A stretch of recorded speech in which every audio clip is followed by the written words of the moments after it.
तो आज की नारी हर क्षेत्र में परचम लहरा रही है, लेकिन उनके संघर्ष की कहानियां भी कम नहीं हैं। ये कहानियां सबको प्रेरणा देती हैं, खासकर उनको जो अपने जीवन में किसी न किसी मुश्किलात का सामना कर रहे हैं। इस महिला दिवस पर आपको मिलवाते हैं एक ऐसी ही महिला से जो नारी शक्ति की मिसाल पेश कर रही है।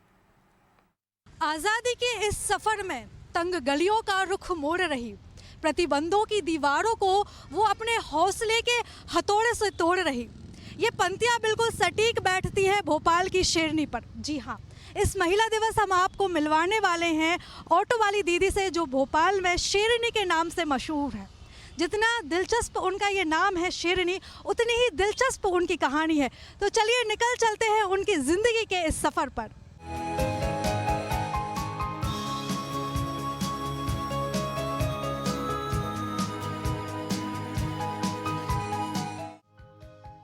वो ऑटो नहीं, जिंदगी की गाड़ी चलाती है, अपने दम पर अपना संसार चलाती है। कभी गार्ड दीदी, कभी ऑटो वाली, तो कभी शेरनी कहलाती है। उसका ये हंसता चेहरा और नम आंखें उसकी पूरी कहानी बयां करती हैं। कि देखो, हिम्मत करोगे तो जीत जाओगे। एक कहावत है बूढ़ों की, कहते हैं कि जब तक संघर्ष नहीं है तो कुछ नहीं है। और मैं मेरे पापा के कहने पे चलती हूँ, बेटा अगर आप निराश नहीं होगी तो हर चीज़ आपके कदमों में होगी। हौसलों को उड़ान देती ये कहानी है राधा राजपूत की, जो भोपाल की सड़कों पर अपना ऑटो लिए शेरनी की तरह निकलती है। जब मैं इसको कंप्लीट कराने गई थी ऑटो को, तो सामने वाले भैया ही नहीं बोला, तो मेरे से बोला मैडम आगे क्या लिखे। तो मैंने भैया मैं तो कुछ बता नहीं सकती।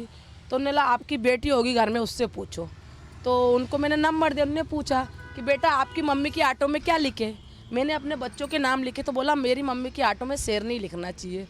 तो उनने ये बोला कि बेटा ऐसा क्यों, क्योंकि बोले हमारे मोहल्ले में हमारी मम्मी एक शेरनी है।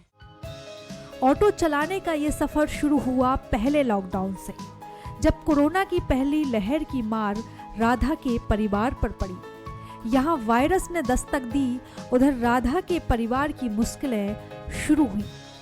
घर में खाने तक के लाले पड़ गए, पति की नौकरी चली गई, कुल 6 लोगों का परिवार और कमाने वाला कोई नहीं।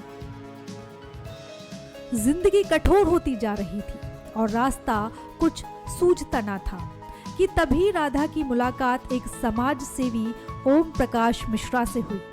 ओम प्रकाश मिश्रा ने राधा के जीवन को नई दिशा दी। उनके कहने पर राधा ने किराए से ऑटो चलाना शुरू किया। और फिर उसके बीच में लॉकडाउन लग गया मैडम, तो और बुरी हालत हो गई। रिश्तेदार हो चाहे मोहल्ले पड़ोस हो, वो तो कमेंट करते ही हैं। जाहिर सी बात है, अगर लेडीज़ अगर अपने में इंडिपेंडेंट होना चाहती है तो उसको कोई सपोर्ट नहीं करता, बल्कि उनको कमेंट दिए जाते हैं कि आपको और कोई काम नहीं मिला। नाइट में जब ऑटो चलता है तो क्या है, अदर से जो पीने खाने वाले लोग रहते हैं, अब सवारी है तो बिठानी तो पड़ेगी, लेकिन बिठाते हैं। नाइट में इतनी रहती है परेशानी की, थोड़ी अपनी सेफ्टी कुछ नहीं रहती उसमें। जब हालात थोड़े बेहतर होने लगे तो उन्होंने लोन पर खुद का ऑटो ले लिया। राधा घर की जिम्मेदारियां निभाकर सुबह जल्दी निकलती हैं। पहले एक सरकारी संस्था में गार्ड की नौकरी करती हैं और फिर रात के 12 बजे तक ऑटो चलाती हैं।